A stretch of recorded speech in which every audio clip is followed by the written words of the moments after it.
الحمد لله نحمده ونصلي ونسلم على رسوله الكريم اما بعد فاعوذ بالله من الشیطان الرجیم بسم اللہ الرحمن الرحیم۔ ہر انسان میں الگ الگ قسم کی لالچ موجود ہے۔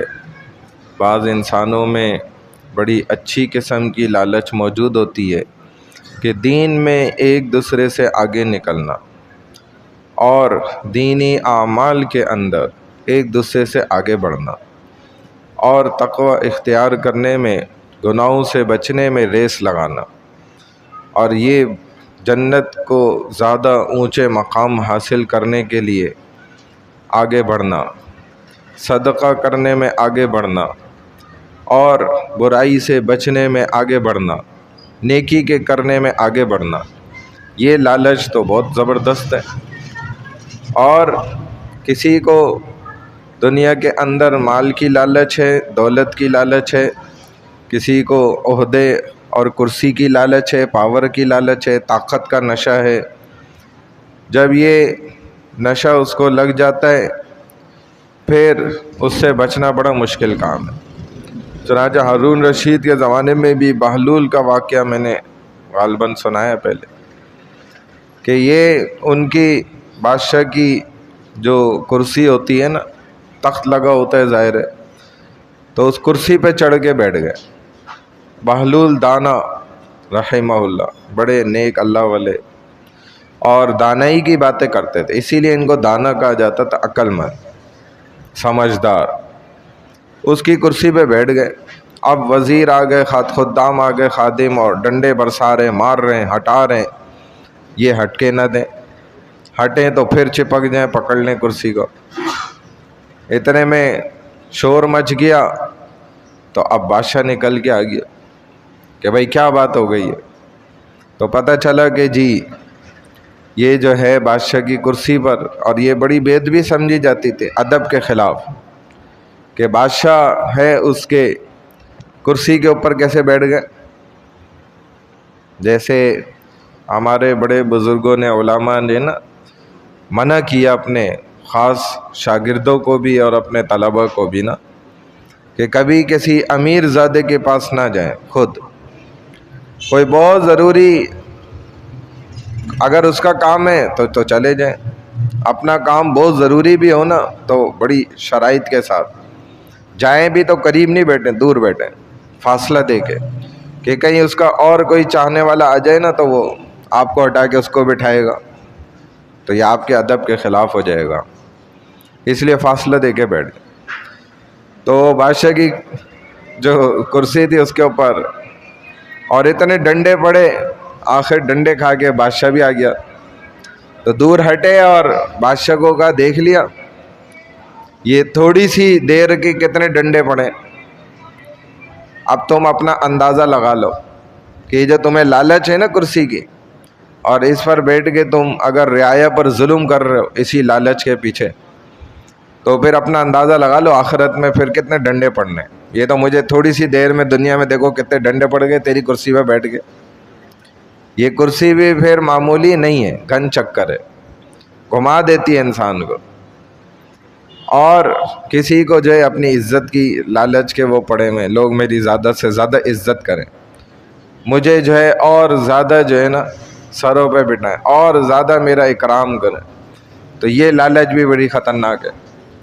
چنانچہ ایک بڑے بزرگ اللہ والے نے اپنے شاگرد کو جب انہوں نے دعوت کری نا، گھر پہ لے گئے کھانے کھلانے کے لیے، تو گھر پہنچے تو مولانا شمس تبریزی رحمہ اللہ کا واقعہ ہے، تو انہوں نے اپنے شاگرد کو کہا بھائی میرے لیے شراب لے آؤ،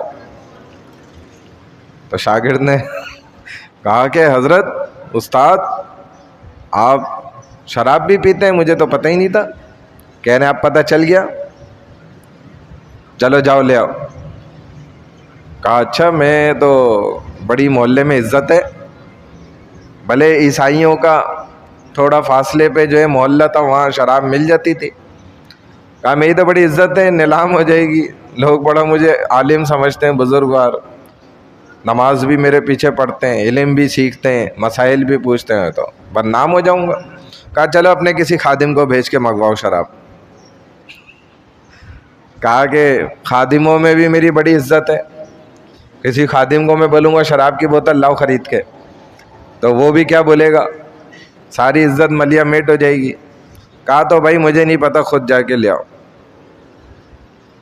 اب یہ سوچا کہ بھائی استاد کا حکم ہے، ادب بھی اپنی جگہ، تو انہوں نے کپڑا اپنے ڈالا اوپر اور چھپ چھپا کے نکلے۔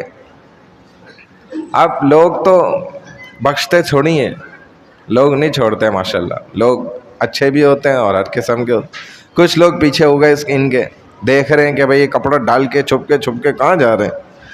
پتہ چلا جی عیسائیوں کی بستی میں پہنچ گئے، وہاں شراب خانے میں گئے اور اس کو کہا بھئی ایک شراب کی بوتل دے دو ذرا احتیاط سے چھپا کے۔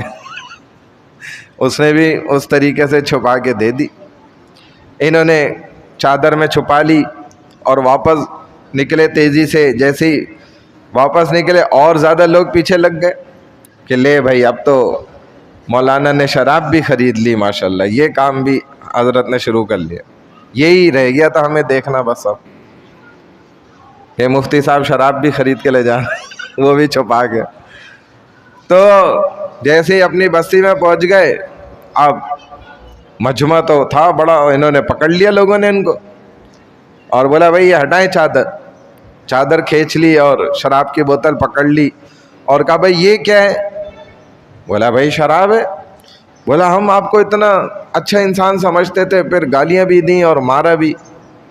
انہوں نے چپ کر کے مار کھا لی اور کچھ نہیں کہا کہ میرے استاد نے منگوائی تھی، بھائی میں اپنے پینے کے لیے تھوڑی لے کے جا رہا تھا، میرے تو استاد نے منگوائی تھی، میرے استاد کا ادب ہوتا ہے، ان کا آرڈر حکم تھا، ماننا ضروری تھا، تو میں ان کے لیے لے گا۔ انہوں نے کہا تھا، نہیں بولا، چپ رہے، مار کھا لی، برداشت کر لیا۔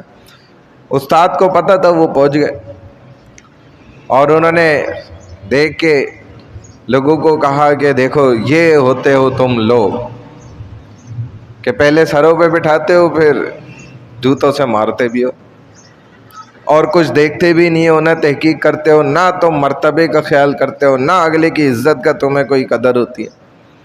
تو ڈھکن کھول کے دکھائے ذرا یہ دیکھو شراب ہے۔ تو جب انہوں نے چیک کیا تو وہ تو سرکہ تھا، سرکہ جو ہوتا ہے، شراب تو نہیں تھی۔ تو انہوں نے پوچھا استاد جی اس میں کیا سبق تھا؟ کہا اس میں یہی سبق تھا کہ تم تو لالچ کرو گے اپنی عزت کی کہ محلے والے اور نمازی اور یہ لوگ بڑی میری عزت کرتے ہیں، لیکن یہ عزت ایک سیکنڈ میں ایسے اتارتے ہیں۔ سمجھ گئے آج؟ عقل آ گئی اب؟ تو آئندہ ان کی عزت کی بھی جو ہے نا، آپ نے وہ نہیں کرنا ہے کہ جی بڑی عزت ہو رہی، یہ ہمارے لیے بھی آپ کے لیے بھی یہ بات۔ تو فرمائے دیکھو انہوں نے تھوڑا سا دیکھا، بس ادھر ان کو موقع چاہیے، یہ نہیں دیکھتے کہ آپ نے 40 سال امامت کری، 50 سال کی، یہ ایک جھٹکے میں جو ہے نا کام کر دیتے ہیں لوگ۔ تو اسی لیے فرمائے کہ یہ سبق سیکھ لے آج، آئندہ ایسی غلطی نہیں، اور یہ لالچ نہیں رکھنا دل میں کہ جی لوگ میری عزت کریں گے اور مجھے سر پہ بٹھائیں گے۔ اللہ ہمیں ان سے سبق سیکھنے کی توفیق عطا فرمائے۔ سبحان اللہ و بحمدہ، سبحانک اللہم و بحمدک، نشہد ان لا الہ الا انت، نستغفرک و نتوب الیک، برحمتک یا ارحم الراحمین۔